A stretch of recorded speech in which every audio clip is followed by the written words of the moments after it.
Did I scare you? Welcome back to Hintzes in the House with my... The Hintzes in the haunted house. Haunted by me, myself, and I. Lord. My three personalities have haunted this house since the day we moved in. Haunted by the bats in the attic. Yes. Don't give away my secret identity. You're the bats in the attic? I'm Attic Batman. That's my new, that's going to be my Halloween costume this year, is Attic Batman. That's so us. So today we are talking about our Halloween. The spooks continue Halloween's for 1 week growing up. only. It's true. One more week. This is it. Satan Sorry. only gets one more week this year, and then we have to put him on the shelf for a whole nother year. Yeah, we're talking about like our growing up Halloween experiences, our costumes, our stories, those kinds of things. Off the bat, did your family really celebrate Halloween growing up? Not particularly. We decorated for fall. We very specifically did not decorate for Halloween. So we did no spiderwebs, no cauldrons, no spooky scaries. We did do jack-o'-lanterns. There was one time where we did a jack-o'-lantern in California. I think it was probably Halloween night. Maybe it was a different night of the week. But anyway, we actually carved it, had it out on the front porch, had the candle in it and everything. Wait, let me turn this way. So, hello, you. It's me. Hello. Okay. And hello, you. Hi. Oh, welcome. I'm sorry for scaring you earlier. That was not my intentions. Actually, that was my intentions. I obviously hid and jumped out to scare you. You done? Did I scare you? Okay. So anyway, we left this jack-o'-lantern out on the porch, and I don't know if my mom had like a really nice candle in there. I think she did. But we came back and the candle was gone. The pumpkin was still there. Someone stole the candle? Someone stole the candle. And so was it a nice candle? I missed that part of the story. I feel like it might have been a nicer candle. In general, who goes up to someone's front porch and takes just the candle out of their jack-o'-lantern and leaves? Max. It was like... You know Max has a thing for candles? Oh, yeah, I did know that. It was probably That's him. true. In California, Where's before he he was from? born. I guess. Yeah, it just was it was a really weird thing. So after that, we always used tea lights or fake candles. I think. Yeah, we always used either tea lights or we had like the long candles and we just somehow mounted them in the bottom. Like the taper candles or something. Yeah, I don't remember exactly, but I remember there being 1 year and then we just changed everything from there, whether it was fake or... I don't know, but I was like, it just seemed really odd at the time. I was very young. Yeah, we did not, my family, celebrate Halloween. I don't know what classifies celebrating We didn't Halloween. celebrate Halloween. We also didn't necessarily not celebrate Halloween.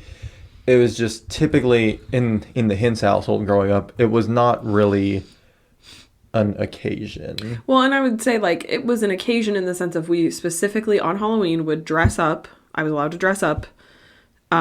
Nothing scary again. Nothing spooky or scary. Yeah. Or skeletons.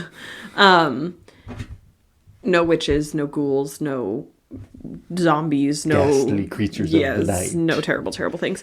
And then we did specifically dress up and I specifically went out trick-or-treating.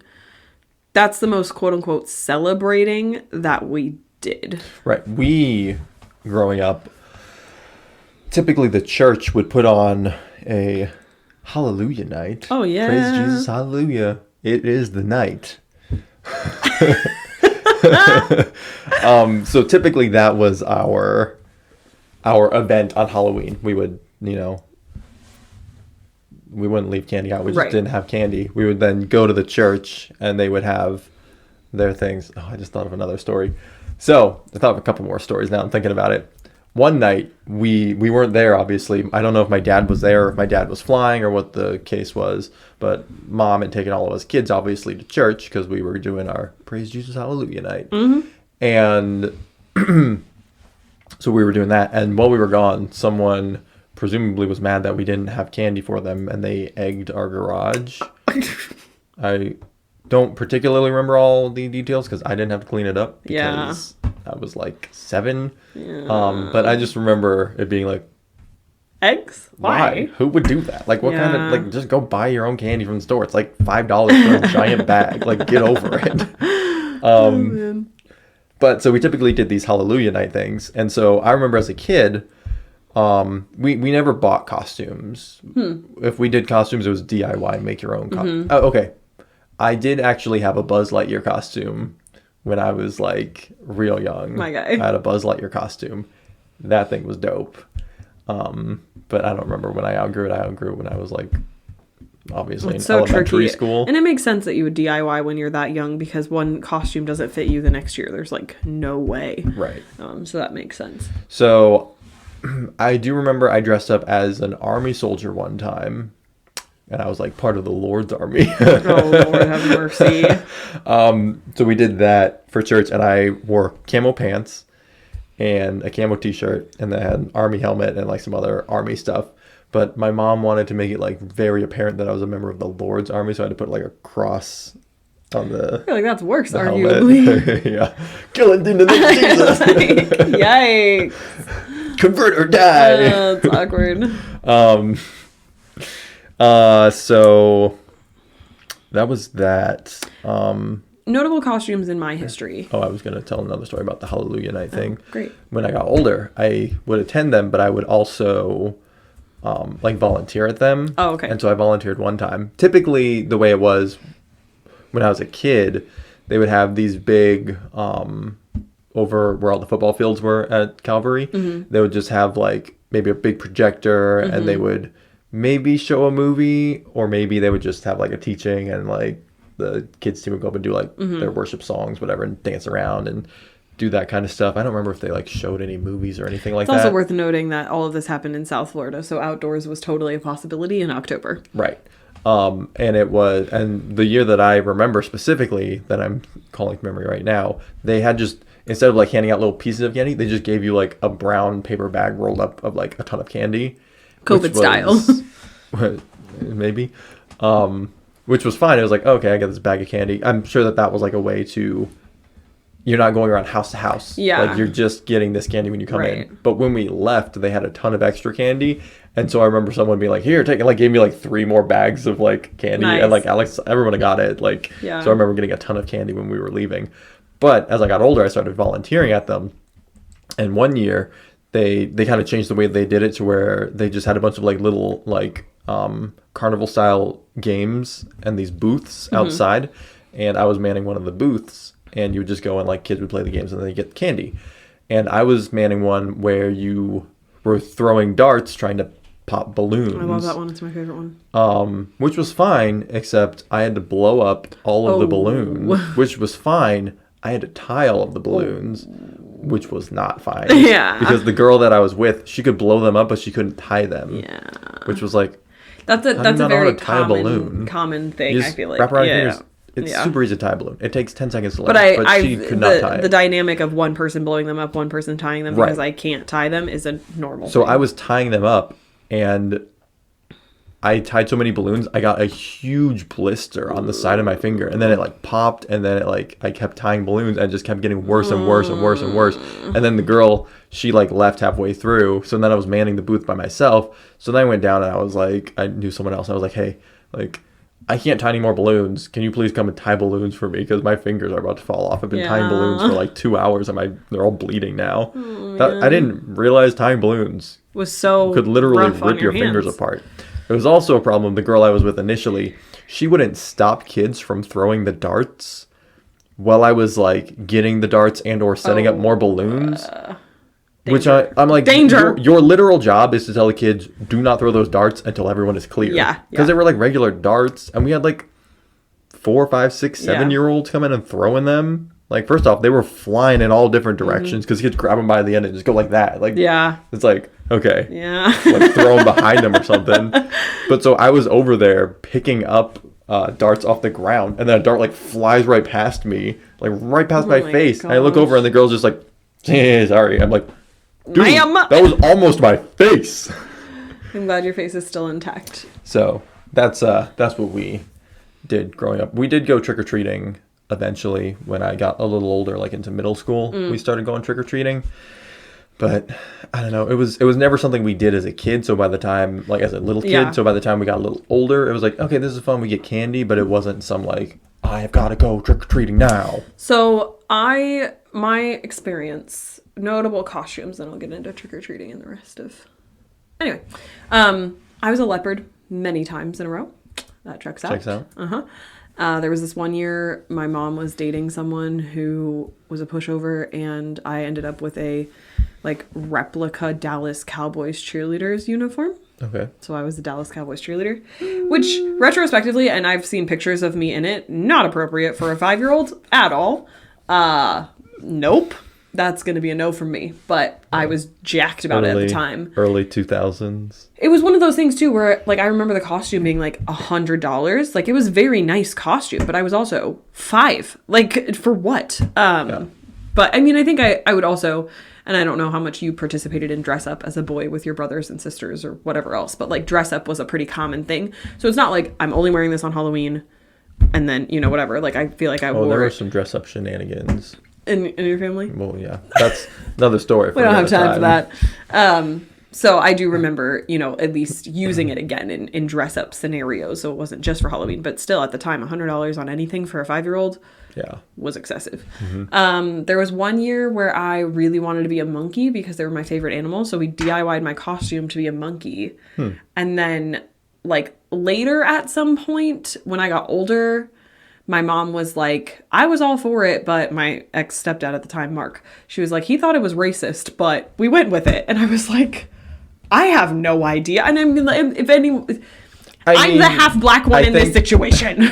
I think in that situation, if you want to dress up as a monkey or dress up as whatever, it was just weird. Whatever. And as long as you're not dressing up to lean into some sort of racial stereotyping. Which I wasn't. I just was, I mean, I think I was. Then who cares? Like who cares? 10 maybe. So it was like I was older, but now, it was if your still parents my were favorite. like, let's dress Lynora up as a monkey, that'll be funny. That would probably be like, no. It was like the only weird. thing that I wanted to be. It was like my favorite animal at the time. So who cares?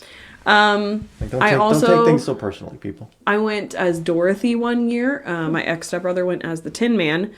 And he didn't have a heart. Well, that's true. Never found one. But he had I remember this because we had a wired-haired dachshund at the time named Shaggy, if you remember the callback. And Shaggy looked just Episode 3? I think so. Shaggy looked like Toto. So we had a basket and we literally just carried it. And this was to one of those church events. And we carried him in the basket as Toto to my Dorothy. And then my ex-brother was the Tin Man. However, he had an oil can as a prop, but it was a real oil can. Like it really had oil in it. And most of the night he didn't want to carry it. So we put it in the basket with the dog, which was stupid because then it leaked. Oh my gosh. It was a problem. Anyway, poor guy. Was family fine. hijinks ensued after that. And then whatever night we were going to at the church, there was also a scarecrow there. So we all took a photo together. Nice. Just missing the lion boy. Or maybe it was the lion and not. We were missing one.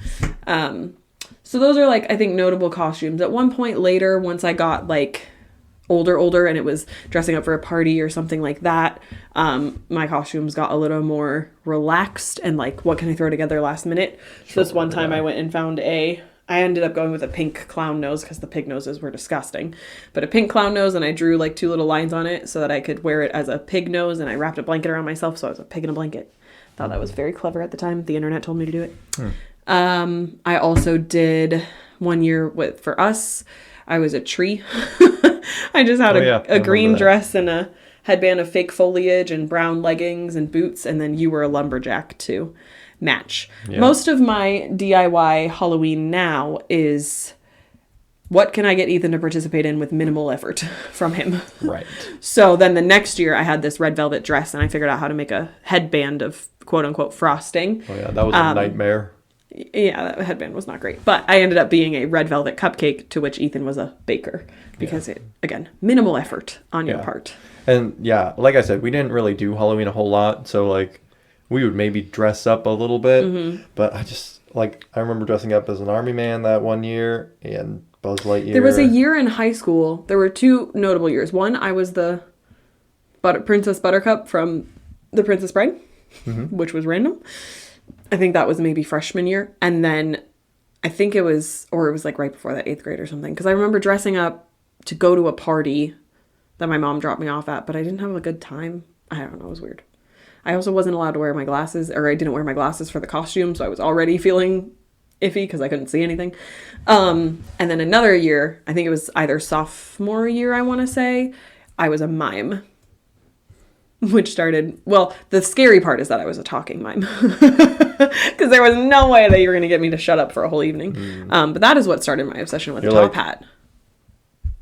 It's a box, you idiots. That's what started my top hat obsession, is I got a cheapy one from Party City or whatever for the costume. And then I just kept wearing it. It's a good thing you outgrew that. Then I just kept wearing it. And my mom was like, you're wearing this sad, tragic top hat. Like, can't I just get you into a nice top hat? And so she ended up buying me one for Christmas. Rather than being like, you're wearing a top hat like a weirdo. Or rather than just like letting me wear out the cardboard one. Like, she literally was just like, I'm going to buy you a nice top hat. So I did for Christmas, I think the next year. And I ended up wearing it in my senior pictures. Top hat's name was Frederick. It was a good time, me and that top hat. But at the time, did high school senior Lynora, did she have this grand idea that she was going to wear a top hat for the rest of her life and she was going to be the top hat lady when she got No, I don't think so. She was going to be like the cool teacher who wore the top hat to school. Listen, senior year Lynora was a completely different person, and that's a different topic. Leading people in worship, and you're like, top hat lady. Without my top hat. No. I think it was probably my mom's idea, or I suggested it, and my mom was like, yeah. And like a friend of mine who was a photographer took my senior pictures. Yeah, great idea. So it was just like, it wasn't, high level professional, whatever. They were very nice in general. The rest of the photos that I got from senior year and stuff, like, they were very nice photos. But there was an element of silliness to them, almost intentionally. All of those are available on my Facebook page if we're friends. So yeah, I was gonna say. So for me, we also did pumpkin carving. I'm just thinking of this story. We did pumpkin carving. Like, that was a normal thing for us to do. And I mean, there were 7 of us, so we typically did like 5, 6, 7 pumpkins because everyone wanted to do their own pumpkin. Maybe we would do like one big one and then a bunch of little ones, maybe also is what I'm thinking. Because I don't think we did like 7 actually big pumpkins, But there was one year when I was in high school where carving a pumpkin was like, too cool for carving a pumpkin. So I got a watermelon and carved a watermelon. And that was pretty cool. You carved it as Jack Skellington. Yeah, it was pretty. Go to my Instagram, this picture is on my Instagram. I don't post that much, so it's not that far back there. Well, it's far back there. It was a long time ago, like 10 years ago almost. Nuh-uh. Was it? Well, I guess maybe I was like 19, 20, something like that. I feel like it was 8 years ago, 9-ish after we met or something like that. Maybe. Still a long time ago. Whatever it was. So I carved this Jack Skellington watermelon. Jack Skellington into a watermelon. I do remember at the time seeing that on your Instagram. Maybe this year I'll have the return of some odd fruit or vegetable carved into a... I remember at the time... Maybe I'll do like a bell pepper carved into a ghost. Feeling very much like, wow, he's so cool, he's so edgy. So trendy. He carved a melon. Oh my gosh. And it was Jack Skellington for me too, as we previously addressed that I had that whole birthday party. Doing it for attention, and it worked. I'm the popular kid. Hello. We also did pumpkin carving. Did you guys save and roast the seeds at all? I don't think that was a thing in my house. We did at some point. We started saving and roasting seeds. I remember one time Mom saved the meat of the pumpkin, like one of the pumpkins, and did a pumpkin soup. And that was disgusting. Ooh. To this day, that is probably the worst food I have ever eaten, was this pumpkin soup. Good it was to know. nasty. Sorry, It was Mom. so nasty. Pumpkin stuff, I'm just not a fan. Pumpkin bread is fine. Pumpkin pie is fine. But aside from that, don't want it. Just keep it away from me. It's not for me. Pumpkin seeds are okay. I'd rather eat a sunflower seed, though. Yeah, and I'd rather eat a sunflower or a pistachio. Like, I'm not really a pumpkin seed person. We did pumpkin carving. I think we would get together in a group. Did you do any, like, elaborate ones, or was it always, like, a face? No, they were all just faces, all basic. I think I was allowed to, like, stencil it on there or draw it on a piece of paper, and then an adult would carve it for me. I'll have to look back through my pictures and maybe ask Silas or Alex. They might remember. I know we always did faces, but then we got like more elaborate also. And I feel like someone did an R2-D2 pumpkin one time. Because we would like go online and we'd like print out templates. I feel like I've seen pictures of that one from you guys. Right. But we would like print out templates and then we would just like cut. Yeah. And I mean, like, we were at points where we would like, be cutting little shapes and like using toothpicks to like stick them back in so that they would, be able to stay. And like, we got very kind of elaborate for a while. I mean, I'm sure that they turned out probably okay, but never super great per se. Yeah. But I don't know, like carving a spooky face into a pumpkin is fun or whatever. But Right. it was also like, oh, like I'm gonna make Darth Vader. Yeah. Or I'm gonna make this or that. I just feel like nowadays too, and at some point the trend came around of pumpkin painting instead. I don't know when. Oh yeah. I made I that. think That was around something when I was a kid. It just wasn't something I did. Yeah, I don't know when I participated in that for the first time, but that I was like, this is the way to go. There is no mess involved here. You do not have to gut a pumpkin. You do not have to worry about injury. You just have to paint it and then go about your merry way. I do enjoy the pumpkins where like someone cuts them and it looks like the pumpkin is like throwing up and it's like all the innards. Those are funny. I do think those are funny. Yeah, and so I think we've talked about this year getting together with some friends and doing some sort of pumpkin decorating in some capacity. But should I carve? Think that I would. You the viewer can tell me, what do you want to see Ethan carve this year? would much rather paint than carve if I have anything to say about personally, because I am just clumsy AF. I cannot be trusted with knives. I do not want to deal with the mess. Just give me some paint and just do boop. And I'm also not going to do anything. I would probably just paint a jack-o'-lantern face. Like I'm still not going to go the route of something elaborate or, I don't know. I don't even think I would classify like, doing like a chevron or something like that. Like the most I would do is maybe use painter's tape to get my triangles looking okay. And otherwise, I think I just wing it. Like, I just don't put that much stock into it. Now, gingerbread houses, that's another story for another season. But that is something that I also did. And the thing is I will say, like, I'm an only child. My mom was a single mom for most of my life. So whenever I'm doing these things, like, she had a group of friends who all had kids my age. We would all get together and do it like we were one big happy family kind of thing. So when I was doing pumpkin carving, it was the same concept. I wasn't just, sitting at the kitchen table by myself with my mom doing it. Like there was still a group of people, and so it made sense to do it en masse the same way with the gingerbread houses, that kind of thing. But it wasn't as lonely as I appeared to be. Yeah, I can't think of anything else notable. My trick-or-treating was we didn't live anywhere that had very big candy bars, like big houses, big candy bars. That wasn't a thing. One year I was Belle from Beauty and the Beast in high school. We got like a fancy schmancy prom dress on sale or something. It was yellow and I was Belle. I don't know if there's photographs of that, but I remember it being a big deal. But my trick-or-treating typically when I was growing up, and this was a thing that we, had always done, is that we would start in the apartment complex, the Schluters. I don't know if I mentioned them before, but anyway, the Schluters had an apartment complex, family friends of ours. Or they didn't have it. They lived in an apartment complex. And we would start in their apartment complex. And we would go around the complex and trick-or-treat there. And the last guy, before we left, always gave us fruit. And it was stupid. I was like, what is wrong with you? Like, he literally just gave you an apple filled with razor blades. Or a banana. It was, like, so stupid. Razor blade with thumbtacks. Why Enjoy, am I here? Kids. Oh, so dumb. And then we would leave the apartment complex out the back gate. And then we would go around and we had, like, a path. And the dad of that family, the Schluters, he had, like, a map. And he would take us on, like, this route. And so we would come back around and then we would... Was it like a hand-drawn spooky map? No. What are you talking?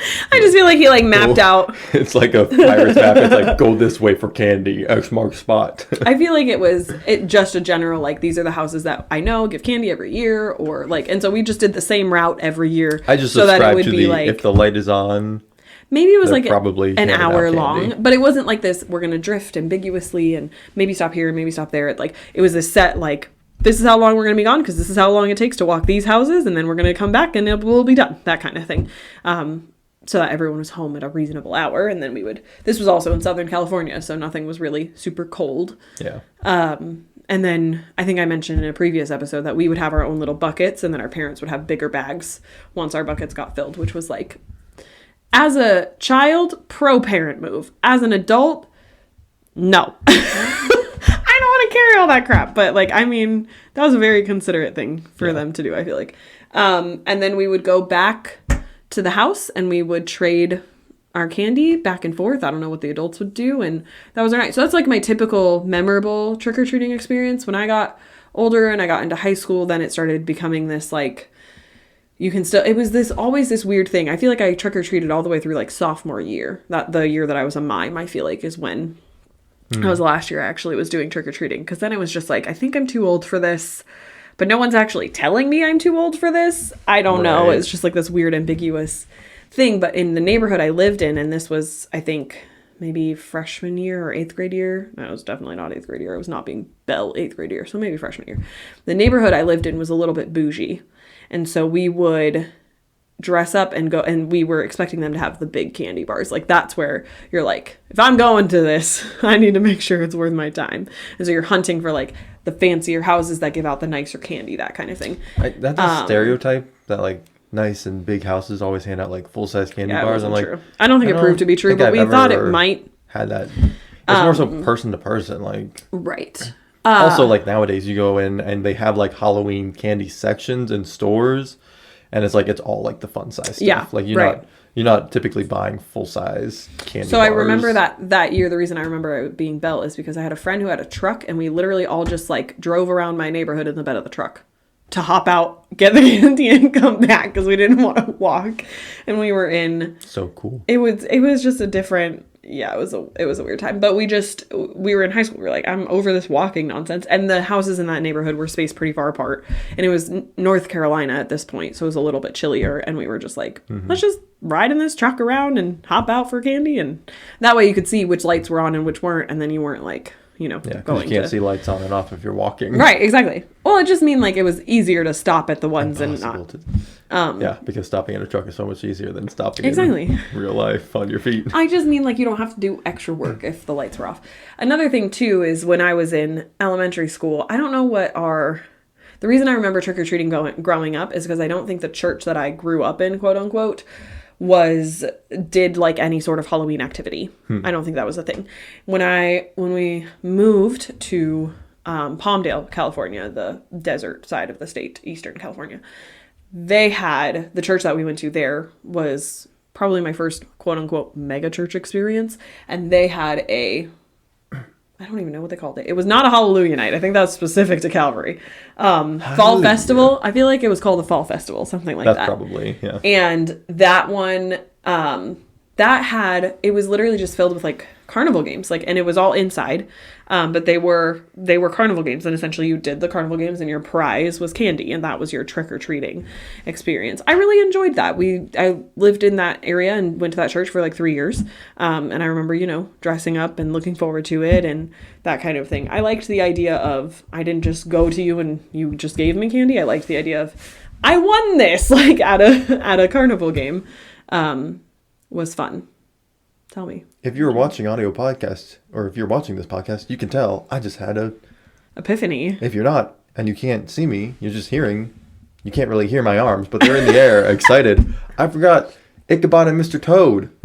Ichabod and Mr. Toad. I didn't talk about those in the movies. I'm so sorry. Scratch everything I said in the last podcast. Oh, gosh. Go watch Ichabod and Mr. Toad. Those are the only 2 Halloween movies you need. Everything else can be in the trash. Great. Love that. Anyways, no. So are you done with your story then? Well, I was just going to say, my experience with Calvary Halloween wasn't until after I had graduated from OE. What did they do? A celebration night? Something where they handed out like postcard kind of things, cards for you to go hand out on Halloween night. Light up the night? Light bright? I have no idea. I feel like Light Night was a thing they did at one point. I have no idea what it was called, but essentially it was like we're taking back the night and we're going to use this opportunity to evangelize. So me and my roommates made chocolate covered pretzels. I think they made them and I just was there to hand them out. I don't remember making them at all. And we attached them to these like essentially like the church invites. And we went to one of the bougie neighborhoods in Florida because we were like, this is where all the people are going to be. And so we weren't really trick-or-treating because we weren't dressed up. Right. I don't think. You were also like... But we were also like... 3 college-age women. Yeah. Well, that was with Christabel and Colleen and Lillian. Oh, so it was like 2 or 3 college-age women and then 1 middle-aged woman. Yeah. Super cool. Anyway, it was like and we were just kind of handing out to people that were walking past us. And then we were also like going up to houses and handing out. Rather than them handing us candy, we were handing them. Right. It just felt very strange. I was like, keep your Satan candy to yourself and take my Jesus track. It was just like not the way that it was supposed to work. Like, I feel like you don't want a Snickers? No, that is the devil's candy. I think that there was someone that we prayed for at some point. I don't know how effective it was long term. That's good. Maybe if you're watching and you got a piece of pretzel and a track handed to you by Nora, and you're here now. It wasn't even a track. Wow. It was just a piece of paper. And you got a piece of paper and a pretzel and a prayer. That's all you need in life. Listen, sometimes all you need is a pretzel and a prayer. So we're going now. We can land the plane here with this last story I have for trick-or-treating. So one of the years we did go trick-or-treating, I remember me, Alex, and Silas went. I don't remember if Mom went with us or not. Mom usually liked to like at least go with us, be present. Yes. And Silas was younger, whatever. I mean, I was a teenager who didn't really care, Right. I wasn't going to leave my brothers to die if we started being attacked by Jason or something. Yeah, clowns or it or whatever. But, I was also like a teenage boy who probably wasn't paying attention to like, what is Silas doing right now, Yeah. But so we were walking, and there were these other 3 guys who were also out trick-or-treating, and they were older than us, clearly. They were probably into that, like, 8th grade into high school age, at that point. And one of them was dressed up as a sumo wrestler, like the big inflatable suit you can have, and like the little sumo thong, whatever, So he was dressed up like that, and he was walking around, and we had seen them when we first started, and just kind of randomly around the neighborhood. Not a lot of people were trick-or-treating that night, I remember, but we had seen them. And so we're walking down the street, and they're in front of us. I think they're coming the opposite direction, and we're walking this way, they're walking that way. And they were like talking amongst themselves, and one of them is talking to the guy in the sumo wrestler costume, and he's like, "Oh, like I bet you can't go and like touch the rim on that basketball hoop." And like someone had one of those basketball hoops that you can get that stand up, and they have like the sandbags in the back to keep them up, like it wasn't attached to the ground. So the sumo wrestler is like, "Oh yeah, I can." So he goes running, and he goes and like runs and jumps, and he like grabs the basket rim and like gets to the top, but then he falls down holding onto it and pulls the basket over. And so like it didn't break, but it like came down with a loud crash. I'm sure it probably got bent up. And they're like, "Oh my gosh." So they run over, they like stand up, and they're like freaking out. They're like, "I can't believe you just did that." And he's like, "You have to be a little sumo wrestler flying through the air." And I think about you that. You just have this visual of like a sumo wrestler. This little sumo wrestler flying through the air and then ducking a basket and then pulling the basketball over on himself on Halloween night. Oh man. Too spooky. Too spook. Yeah, I don't know what you guys' plans are for Halloween. My recommendation is to get yourself some Chipotle, turn off your lights, and watch Hotel Transylvania. Eat your candy by yourself. Hopefully I didn't scare you too bad at the beginning of this podcast. If I did, I'm sorry. I should have put a disclaimer. Viewer discretion at the beginning. This episode might be spooky. If you're going to watch a movie, highly recommend watching Ichabod and or Mr. Toad. Disney classics. We had it was a VHS, and it was a tape of Ichabod and Mr. Toad, back to back. It used to be too, and I don't know if this still holds true, so don't hold me to it. The reason I mentioned Chipotle is because it used to be if you dressed up, you got a free burrito. They since changed it, and then it was... Didn't Chick-fil-A do something also? Oh, I have no idea. Or was that different? Maybe that's a different day. Maybe that's just on free day I'm thinking of. Chick-fil-A Appreciation Day? Well, you get like June. Well, there's like some day where you get like 7-Eleven and... Oh, yeah. Chick-fil-A, we love that day. We like, don't have you get like a ton of free stuff on one day. I can't remember what day it is.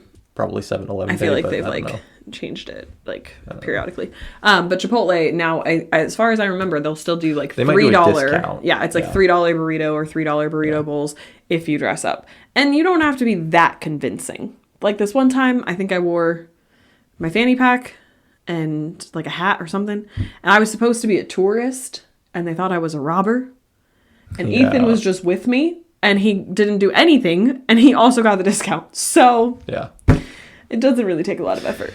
Yeah. Get yourself some Chipotle. Watch Ichabod a good movie. And Mr. Toad. Get some candy for dessert. A good movie. Carve yourself some sort of fruit or vegetable that is not normally. Put that in the window to spook away anybody. That's true. Keep the kids away by carving an apple. Right, exactly. Carve it like a poison apple. Just put a sign up to say, we give out fruit at this house. That's perfect. That's the way to go. No one will bother you. Yeah, 100%. Okay. All right. Bye. Boo. Goodbye. Boo bye.